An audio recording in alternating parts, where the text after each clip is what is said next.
This Color Ain't It by Just Call Me Dude. Book summary. Kenji Miyazawa is the ADA's naive detective, given his possibly most difficult task to date. Infiltrate UA and find the student's spy before the heroes become aware that there is a traitor amongst them. Chapter 1. Purple. Chapter Note. A little info that doesn't really affect the fic. Abilities and quirks are not the same here. It'll be explained more in detail later on. Yokohama is, like all of the BSD and BNHA fics, closed off to heroes. Although there is no physical barrier, the vibes and the quirkless population is what keeps them out. The mafia also keeps villains out anyway. This will take place after Season 3 of BSD, but I won't dive into the manga. For BNHA, you'll just have to see.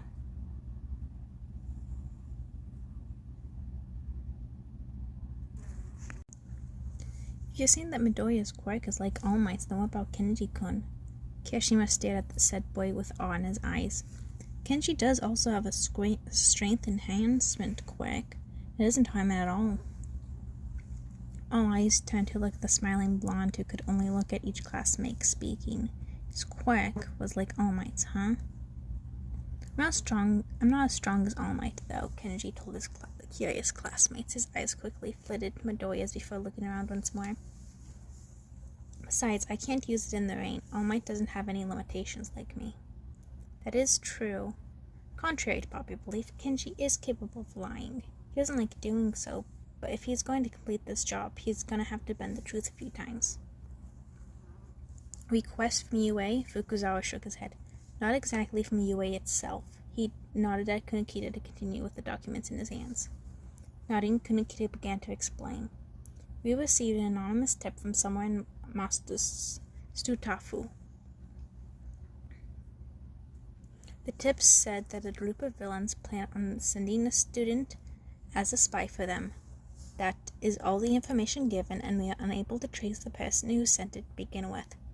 But Mastutafu? Tanizaki asked curiously. I thought we didn't take requests from outside of Yokohama. Fukuzawa turned to the Kunikida turned to the president to continue. He too had the same concerns when Fukuzawa had first called him into the office, so he'll allow him to explain fully. The outside villains are only concerned about heroes. Making sure all eyes were on him, he continued. Our city is protected by the fact that the majority of its population is quirkless, and the only ones that care for their safety are us ability users. Well, yes, but how does that affect us now? Atsushi asked. Kyoka nodded beside him. Should the infiltration of UA be successful, the negative effects on the hero society will not only spread to Mastotafu, but it will spread throughout all of Japan, Yokohama included.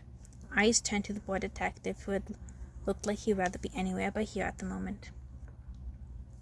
How can he trust this tip to be true, though? Yosano piped up with a wave of her hand. Our specialists were unable to trace the sender. This wouldn't be the first time villains who knew of our abilities attempted to lure us out of the Yokohama. This isn't a trick, Yosano. Now that had everyone stiffened in surprise. Wampa raised his head to look at the board.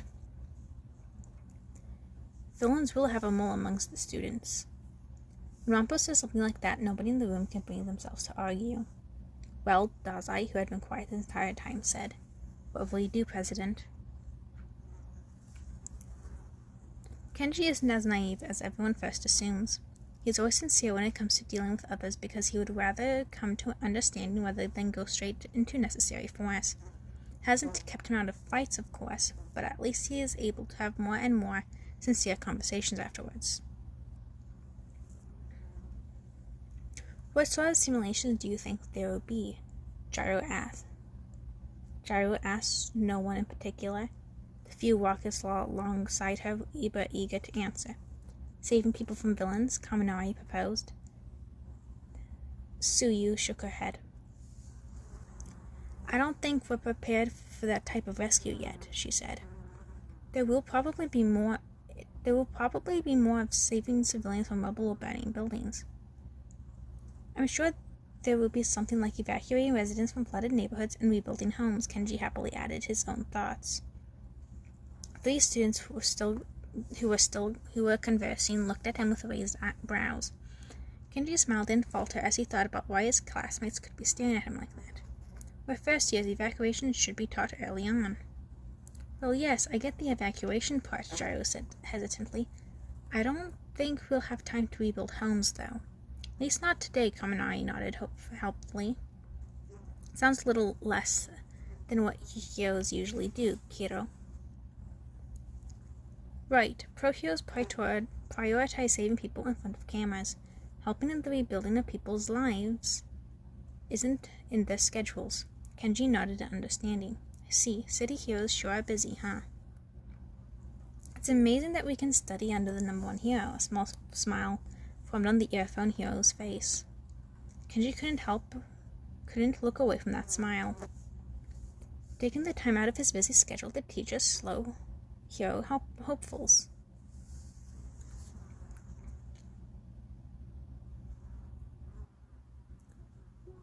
We're not all slow. Kenji is not a hero enthusiast like the students currently surrounding him. He doesn't dislike them either, and he trusts them enough to do their job. He doesn't like the way they handle situations, but he's a Yokohama boy. What does he know? Welcome everyone to the USJ. Now 13 he knows is a reliable hero. From the research the agency had found prior to sending Kenji on his mission, they knew this was a hero who specialized in evacuations, providing shelter for affected individuals. The media doesn't cover much of 13's successful rescues and the careful care they took afterwards. What the Quirk Field Society wants to see is pro heroes in action defeating villains, yet 13 is still out there doing what they feel is right for them. That is the type of hero Kenji can get behind. As the pro hero is explaining what the USJ is for and what each student should expect going forth, Kenji's eyes swept across the students. He made sure not to be very obvious about it. The agency had trusted him to do this mission without being caught after all. President, I understand Tanizaki, but Kenji? Kunikida looked about ready to snap his pen in half along with most of the people in the room. Stared at their head. Kenji's methods are anything but ideal for an undercover mission. Please reconsider. It is true that Kenji's way of handling cases is unusual, Fukuzawa agreed. However, it is because of his ability to talk to people that I feel comfortable assigning him as our undercover agent with Tanizaki. Why not send Kyoka? Atsushi hesitantly raised his hand. He honestly didn't look too happy making the suggestion, but the boy knows of his co-workers' skill sets. She has done infiltration missions before. She'll know what to do. They weren't outright saying it. Kenji knows. He knows exactly why his co-workers are apprehensive of sending him instead of Kyoka, who has more experience. I think sending Kenji-kun is a wonderful idea. Dazai perked up in a tone that has everyone rolling their eyes. Well, everyone except for Kenji, Yosano, Wampo, and Fukuzawa. He is just the right age to take the entrance exam. If you want to accept this situation with Kenji's age, then Kyoka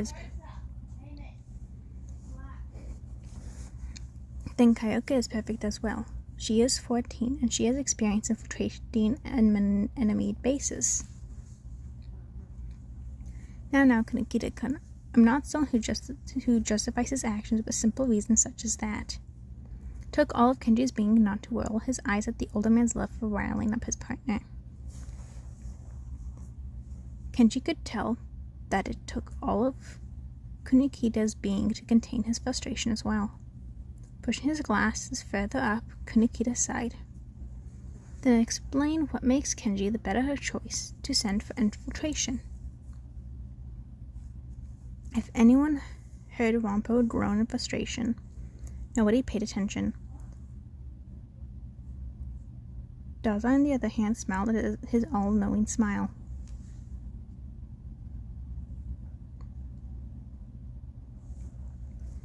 All of you see Kenji-kun as an honest country boy who would spill the truth of his being at UA within the first few minutes of being inside. Kenji wanted to sigh in frustration as soon as he saw the other detectives tense up at having their reasoning called out. It's not much of a surprise to him, at least. The way he presents himself doesn't allow his co-workers to think differently. Kenji isn't that naive, Yosano chuckled. She was one of the few who knew how Kenji actually thought. He knows what's acceptable to say and what's not. He wouldn't be a detective otherwise.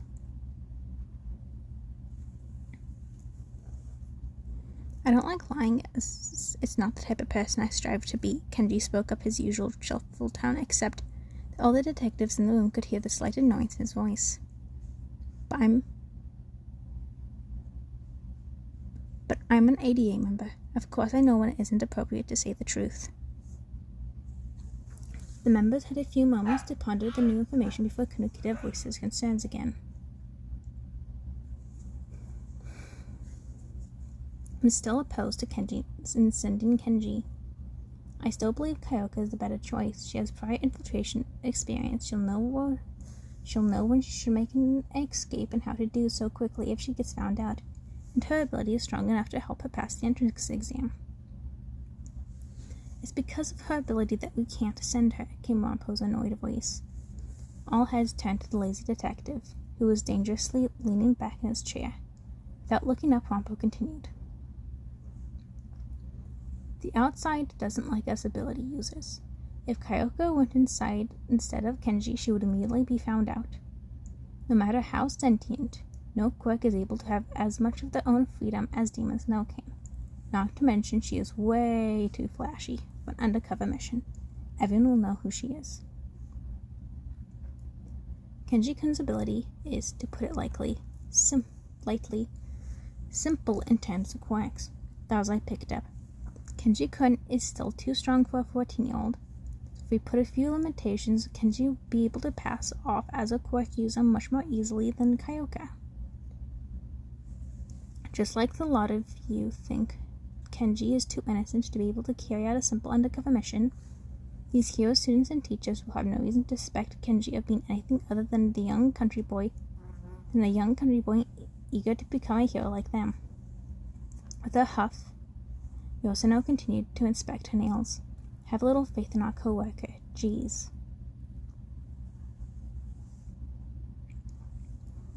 Hold himself back and observe. These are the basic instructions Kenji was given. He's done a good job of not standing out too much with his quirk so far. He honestly couldn't believe the teachers looked at his forms and believed he really can't use his quirk in the rain. Kenji himself can't see the logic behind it. He knows it's to poke fun at his ability name, but Wampo said to trust him on it, so Kenji will trust Wampo's reasoning as long as his teachers don't ask him directly why rain hinders his quirk. A rumble from Kenji's stomach brought the boy back to reality. The girl standing next to him turned and raised a brow at him. Releasing an embarrassed chuckle, Kenji waved it off. I skipped breakfast because of my excitement, Kenji whispered. Gyro shook her head with a small smile. She must understand the feeling of being too excited to eat. I wonder what lunch rush we'll serve today, she whispered back in amusement. Kenji was surprised to see her talking when one of her well-respected heroes was still talking. That is quite interesting. I hope it's something delicious. Scoff. Anything that guy makes is delicious. Kenji only chuckled in response. While the agency did ensure to impose some limitations to Kenji's ability, there was a different type of limitation that doesn't hinder his ability: his food intake. Kenji knows it wouldn't be wise to eat his normal-sized meals every day. What type of quirk gets weaker the more he eats? He isn't giving up food entirely. The boy still needs to eat to survive. Kenji just has designated food times with limited calorie consumption. The light breakfast, granola bar, or toast, for example. skip lunch, and then have a large dinner. That way his strength can stay consistent in front of his classmates and teachers. Kenji doesn't like the limitation, but is willing to bear it as long as he's a UA student. Before Kenji could fully focus back on his teacher, the power went out. A smile turned to a frown as he assessed the situation. Could this be part of the training? His question was answered the moment his eyes landed on the purple fog swirling in front of the fountain. This wasn't part of the training. This was an attack. Tanizaki-san, Kenji muttered as quietly as he could to avoid being heard by the earphone girl. But he knew his partner was listening. He knew what Kenji wanted to say, as just as Dazai-san predicted. Nothing else was exchanged between the two agents. As the heroes sprung into action, the students were quickly evacuated. In the end, the evacuation would prove to be useless, and Kenji's vision was covered in purple. If only one of the limitations the agency placed on Kenji wasn't the fact that he can't take damage from external attacks. Otherwise, he would have wiped out the group of villains fighting them with weapons. A group of 20-something villains against 4 teenagers. How laughable. Kenji tried his usual card. A sincere conversation often leads to sincere revelations, you know? Well, Kenji is quickly learning how stubborn villains outside of Yokohama can be. The first villain to attempt to land a punch on him was sent flying instead. Kenji just wanted a civil talk, okay? At least he had created enough of a distraction for Yayuozu to create an isolated cover big enough to cover herself, Gyro, and Kenji for Kaminari to go all out. The electric teenager was temporarily out of commission now.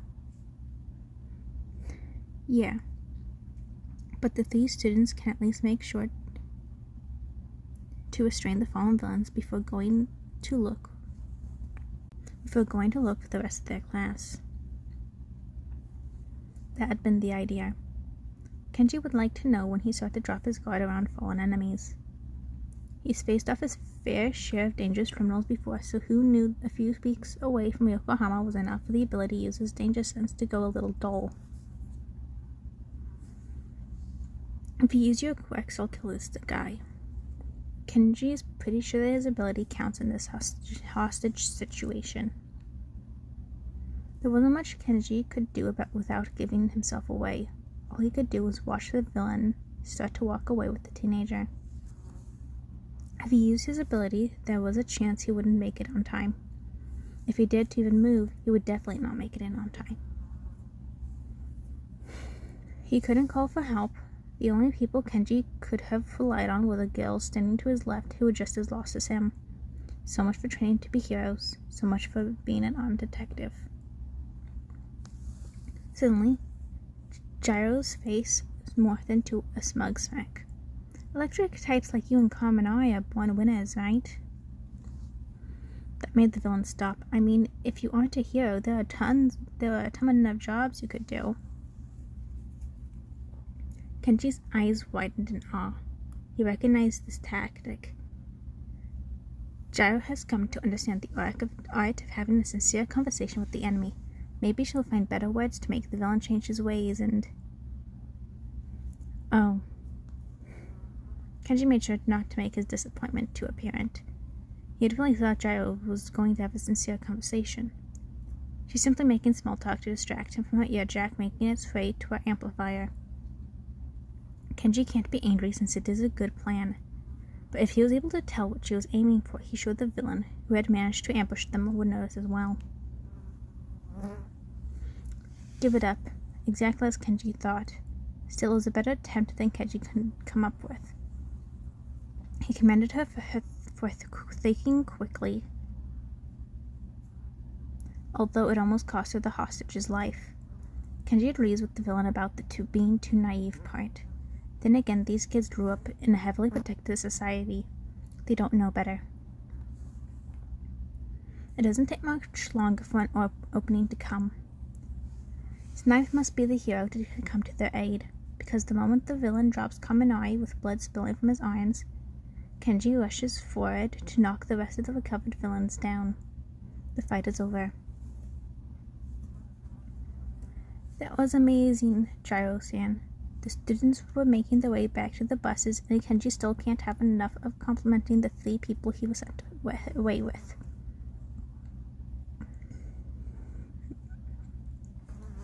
I feel slightly hurt that you tried to trick the villain with a conversation. I seriously thought you had come to understand the power of sincerity. Gyro scratched her cheek. Her smile was small and hesitant, like she didn't believe in the compliments being thrown her way. My plan didn't work, though. Snipe ended up saving us, and you took care of the remaining villains afterwards. You were the amazing one, Miyazawa-san. Kenji furiously shook his head. If you hadn't distracted the villain, Snipe wouldn't have been able to help us. You were the only one who had a collected idea and stuck to it. I think the ability to stay calm in a situation like that is amazing. Of course, if Gyro had taken the hostage situation a little more seriously and not immediately thought she had the upper hand, she probably would have been able to save Kaminari without Snipe's intervention. The girl doesn't need to hear that. For a 15-year-old who had never faced real danger, Kenji thinks she did well. Purple is just not it. Gyro peered at Kenji with confusion. What? Purple wouldn't look good on me, Kenji sighed with some slumped shoulders. No matter how much I think, I can't imagine my hero costume looking good on me with purple. Tanizaki got the message. Purple is not the mole, just like white, sugar, and blue. 15 more students to go.